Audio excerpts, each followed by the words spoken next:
রাধে রাধে বন্ধুরা, কেমন আছো সবাই? তোমরা আশা করছি সবাই সুস্থ আছো, ভালো আছো। আমিও ভালো আছি। আজকের ভিডিওটা দুপুরে ভাত খেতে বসেই শুরু করলাম। আগে আর ভিডিওটা শুরু করতে পারিনি, কারণ কাজের টাইমে মোবাইল নিয়ে বারবার ভিডিও করলে কাজটা অনেকই দেরি হয়ে যায়। তার জন্য আর করলাম না, এখন থেকেই শুরু করলাম। তো এখানে ভাত খেতে বসে গেছি দুই জায়গায়, বাকি সবার খাওয়া হয়ে গেছে। সবার খাওয়া শেষে আমরা দুজন বসলাম। তো আজকের লাঞ্চ মেনুতে কী আছে সেটাও আপনাদের সঙ্গে শেয়ার করলাম। ডাল, শুটকির চাটনি, ভেন্ডি চচ্চড়ি আর নিরামিষ একটা মিক্স সবজি, সেই দিয়েই খাওয়া হয়ে যাচ্ছে। আর কালকের থেকে তো আমাদের পুরো নিরামিষই চলবে যতদিন না পুজো শেষ হয়।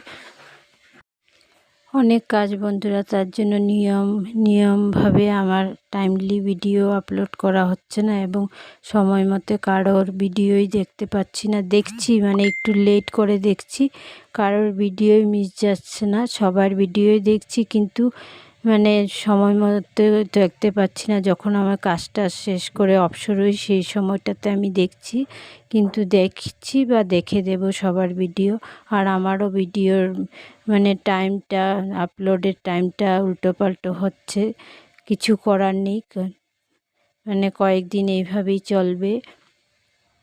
তো এখানে ভাত খেয়ে নিচ্ছি। ভাত খাওয়ার পরে ঘুমিয়ে পড়েছিলাম, আর ভিডিও করতে পারিনি। তো ভাত খেয়ে নিই, তারপর আবার দেখা হবে। এখন থেকে 2-3 সপ্তাহ আর আমি লাইভ করব না ভাবছি, কারণ লাইভ করলে শুধু নিজে লাইভ করলে হয় না, সবাই যে আসে আমাকে সময় দেবে তাদেরকেও আমার সময়টা দিতে লাগবে। তো আমার আর এইভাবে মানে সময় দেওয়া হচ্ছে না, কষ্টই হচ্ছে। তো তার জন্য ভাবছি লাইভটা কতদিন করব না। খাওয়া দাওয়া করে ঘুমিয়েছিলাম, সকালে উঠেছি তো ঘুম পাচ্ছিল, ঘুমিয়েছিলাম। এখন গিয়ে বাকি কাজগুলো করব, ঘর ঝাড়ু মারা, তারপর রান্নাঘরের কিছু কাজও রয়ে গেছে, গ্যাস মুছবো, এগুলো করব। এখানে বনু চা বানিয়ে এনে দিয়েছে, চা মুড়ি। আমি সেলাই করছিলাম ঠাকুরের কাপড়, তো চা মুড়ি এনে দিয়েছে, খাচ্ছি। খাওয়ার পর আমি অনেক সময় বসে বসে সেলাই করলাম, কিছুগুলা শেয়ার করিনি। তো সোজা এখন রাত্রে খাবারে চলে এসেছি। রাত্রে বানিয়েছিল সয়াবিন আলুর তরকারি, আর দুপুরের কিছু ছিল। তো বিছানা এখানে আমার মেশিন আছে, ওখানেই করছিলাম। তারপর এটা হচ্ছে পরের দিন সকালবেলা উঠে আমি এই জায়গাটা জঙ্গলগুলো পরিষ্কার করে নিচ্ছি। প্রতিবারই যখনও আমি আসি জঙ্গল পরিষ্কার করে দিই। আমার বাড়ির চারোদিকে জঙ্গল আমার ভালো লাগে না দেখতে। জঙ্গলগুলো পরিষ্কার করে দিলে দেখতেও ভালো লাগে, চোখে মানে দেখতে ভালো লাগে। আমি আগের দিনেই বিকালে ডিসাইড করে রাখি যে কালকে সকালে উঠে আমার কী কাজ করতে লাগবে। তার পরের দিন সকালে উঠে সেইভাবে আমি সমস্ত কাজগুলো করতে থাকি, একটার পর একটা রুটিন অনুযায়ী। তো এরকমভাবে করলে কাজগুলো সুন্দরভাবে সময় মতো হয়ে যায় ভালোভাবে। তো এখানে আমি পরিষ্কার করে নিচ্ছি। ছেলেকে বলেছিলাম একটু ভিডিওটা করে দে, তো ওরও ধৈর্য নেই, অল্প সময় করে ও রেখে দিয়েছে। ওর শরীরটাও ভালো নেই, জ্বর, অনেক দিন ধরে জ্বরে ভুগছে, কমছে না। দেখি আজকে ডাক্তারের কাছে পাঠাবো, তো দেখি কি হয়েছে, কমছে না কেন জ্বরটা। তো এখানে কুদাল মারতে কষ্টই হয়, তাও একটু জায়গা কুদাল মেরেছি, বেশি মারতে পারিনি। এই অল্প জায়গায় পরিষ্কার করে আর করিনি। কালকেও করা হয়েছিল অল্প, আমার বড়মশাই করেছিল।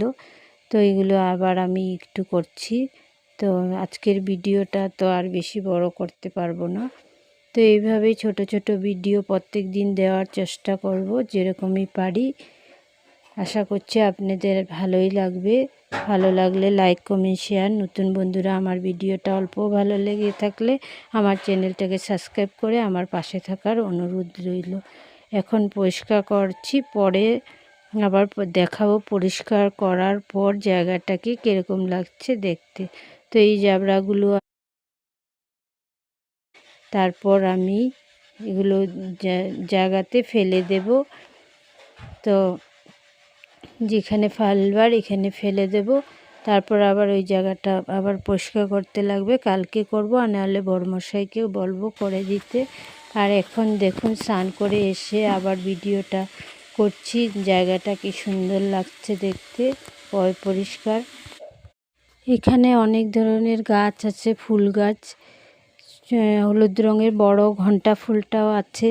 তো এগুলো লদ গাছ পুরো মানে জমিয়ে গেছে, আর লেবু গাছের উপরে উঠে গেছিলো। লেবু গাছের ছায়া পুরো রৌদ্র পায়নি, এত বড় লেবু গাছটা, গন্ধরাজ লেবু গাছটা মরে গেছে। আর আমি হলো সবসময় গাছ কেটে ছেটে দিই, আর আমার শাশুড়ি মা আমাকে বলে আমি গাছের শত্রু, গাছ ভালোবাসি না, যখন আসি গাছ কেটে দিই। আমি গাছের শত্রু না, আমিও ফুল গাছ, নানান রকমের ফুল গাছ লাগাতে ভালোবাসি, কিন্তু আমি জঙ্গল পছন্দ করি না। যখনও মানে অফ সিজন তখন ছেটে দিই। আজকের ভিডিওটা তাহলে এখানেই শেষ করছি। বাই, রাধে রাধে। আবার একটা নতুন ভিডিওর সঙ্গে আপনাদের সঙ্গে আবারও দেখা হবে। ততক্ষণ সবাই সুস্থ থাকুন, ভালো থাকুন, সাবধানে থাকুন।